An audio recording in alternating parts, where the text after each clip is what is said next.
You know the story. A little girl in a red cape walks through the woods to visit her grandmother. She meets a wolf. The wolf eats the old woman and then disguises himself, and a woodsman rescues them both, and everyone learns a tidy moral. But that tidy version is a Victorian cleaning of something far older and far crueler. The tale you watched on Saturday morning is a polished lie. Strip back the cartoon gloss, and you find a story written in blood, law, and fear. A story used by prosecutors, preachers, and local magistrates to shape how girls moved through the world. Imagine the innocent cloak turned into a target, the wolf into an accusation, the path into a boundary policed by violence. The truth makes the nursery rhyme feel like a sealed grave. Picture Paris in 1697. The candles gutter in a damp room. Paper rustles.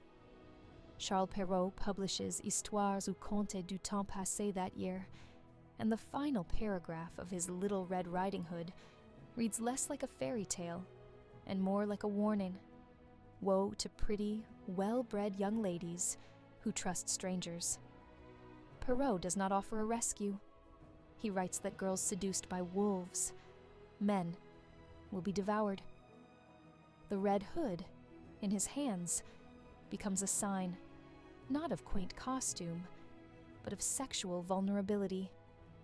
Court records from Paris and provincial France in the later 17th century show magistrates quoting similar language when they prosecuted men for seduction.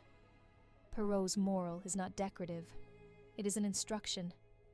But it gets darker when the wolf stops being merely metaphor.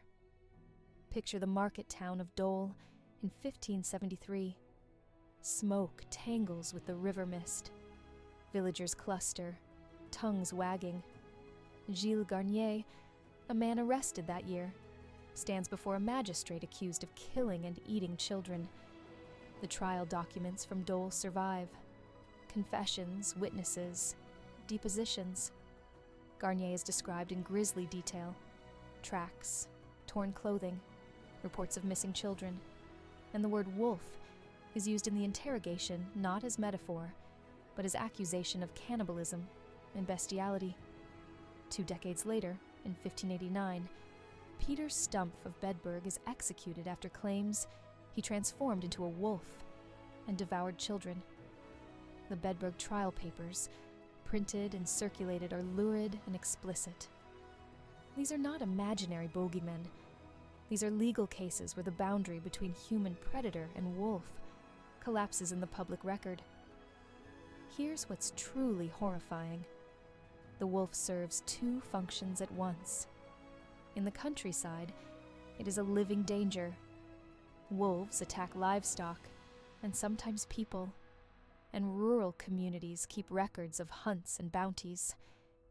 In towns, it is a name hurled at men who prey on the young, a label that makes accusation legible to judges. The duality is visible in a single line of evidence.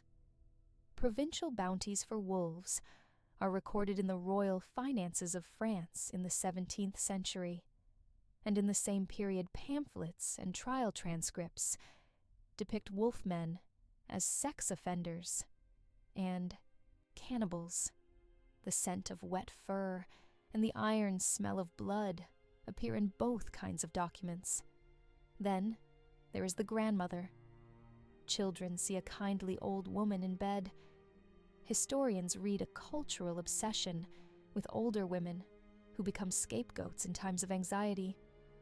The Malleus Maleficarum, published in 1487 by Heinrich Kramer, lays out a legal theology for suspecting and prosecuting older women as witches who harm children and consort with demons. Court records from the Pendle witch trials in Lancashire, 1612, show accusations that witches stole milk, cursed children, and consorted with familiars that took animal forms. The grandmother in the story is not a neutral figure. In early modern Europe, elderly women were often the ones suspected when something inexplicable, a missing child, a sudden death, occurred. The wolf in grandmother's clothes is a narrative compression of a pattern. Fear migrates from wild beasts to the bodies of vulnerable women. But the tale polices much more than fear. It polices movement. Picture the forest road on a spring morning in early 19th century Germany, the path soft with pine needles, frost in the hollows. Jacob and Wilhelm Grimm published their Kinder- und Hausmärchen in 1812. Their version restores a rescue.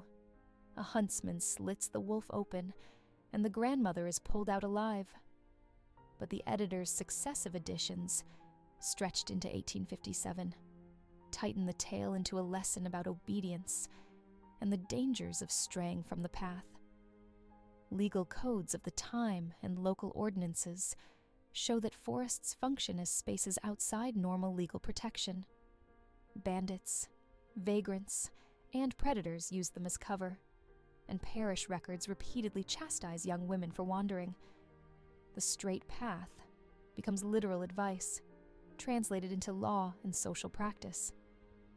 Stray and You invite not only wolves, but punishment and blame. There is an escalation. At first, the story warns against strangers and the real threat of animal attack. Then it becomes a rhetorical weapon in the hands of men who want to control sexuality, a tool used in witchcraft prosecutions to justify expelling or executing elderly women, and an instrument of social discipline to keep young girls indoors and obedient. Perrault's 1697 moral and the Grimms' later edits form bookends of the same campaign.